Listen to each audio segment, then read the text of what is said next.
gremo v besedo zaskrbljenega državljana Slovenije, spoštovani, ki je poslal pismo, ne kakršnokoli, ampak v zvezi s cepljenjem 640.000 palestinskih otrok. Beseda našega člana in državljana pravi tako, bom kar prebral dobesedno. Pozdravljeni, zdaj se vam izven vseh drugih naših dejanj oglašam v sili.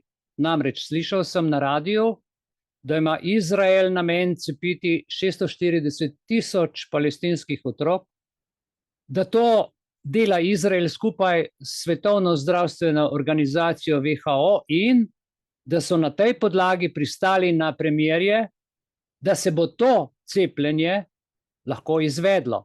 Groza!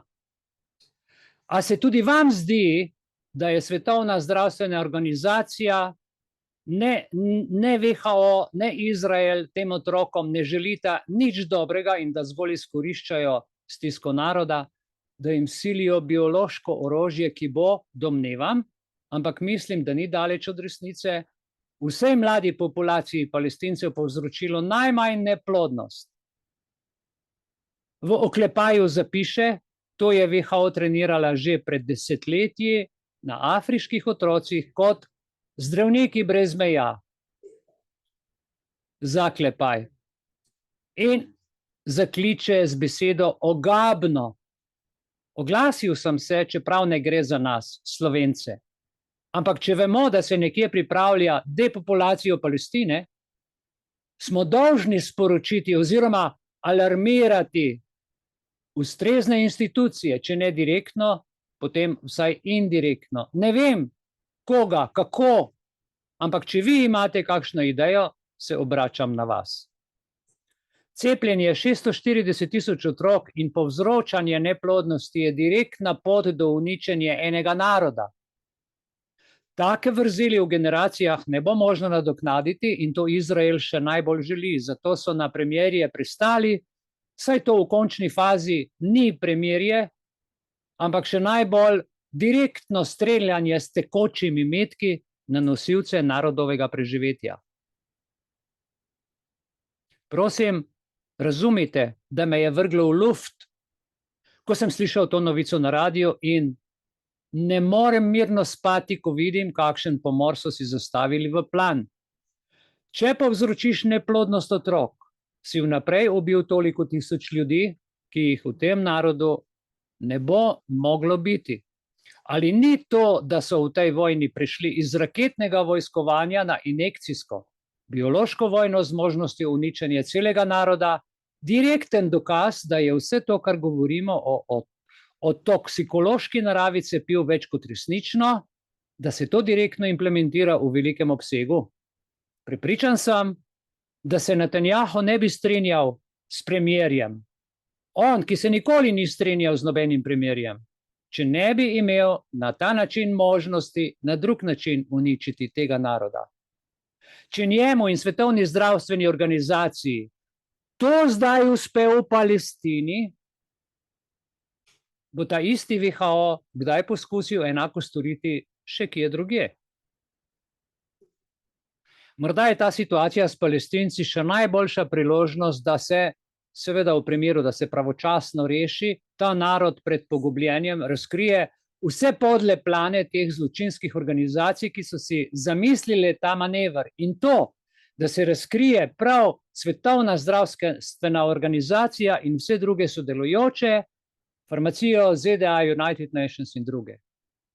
Cepiva, ki to niso kot taka, da se direktno dokaže, da te tekoče cepilne naboje uporabljajo kot orožje. Potem smo zmagali tudi v naši covidno-pandemijski vojni z WHO in celo se lahko zgodi, da bo široka mednarodna javnost, če se za to izve nekoč uspela zahtevo potem, da se ta v navednicah cepiva na splošno zavedno prepove in odpravi. Saj še nikoli niso nikomur prinesla nič dobrega, tragedij pa ogromno. Potem smo tu zmagali v tem, da se bo svet ozavestil glede obstoja Svetovne zdravstvene organizacije WHO, da bo dojel, da to niso filantropi, ampak njihovo nasprotje in da kot taki nima pomena, da še naprej obstajajo. Skratka, lahko začnejo padati domine, saj gre za dogodke, ki so celemu svetu na očeh. Razkritje v tem momentu ima lahko za nas vse ljudi ogromen pomen, velik efekt. Samo jaz in naša družina smo malo prekratki, da bi lahko kaj primernega, dovolj premišljenega in uspešnega storili. Vam, ki ste daleč bolj človek pravih dejanj, iznajdljiv in obvladate veliko tega, kar je v tem momentu potrebno, se obračam z vprašanjem. Ali imate kako idejo, kdo je tisti, ki ga je treba obvestiti? Kdo je tisti, ki ga je treba alarmirati, razložiti, zakaj gre, da se bo lahko kaj spremenilo? Sveda ne za vsako ceno, osebna varnost vseh nas je še vedno tista, ki nam postavlja omejitve, ampak časa ni na pretek. Če sem kakorkoli ali karkoli pretiral s tem, ko navajam, naj mi bo oproščeno, in če nam ne bo dano, da bi karkoli dosegli v tej zadevi, se tolažim s tem, da nam ostane molitev za te ogrožene ljudi, otroke, za vse, na katere ciljajo te strupene puščice, ne samo tam, ampak tudi kjerkoli po svetu. Da bi jih neka nevidna roka, dokler so še v zraku, uspela preusmeriti v tla in obvarovati.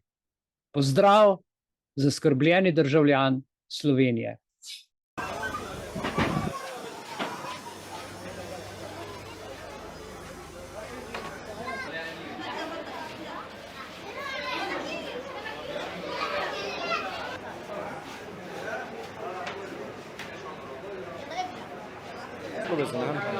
نطلب إذن أهم حاجة.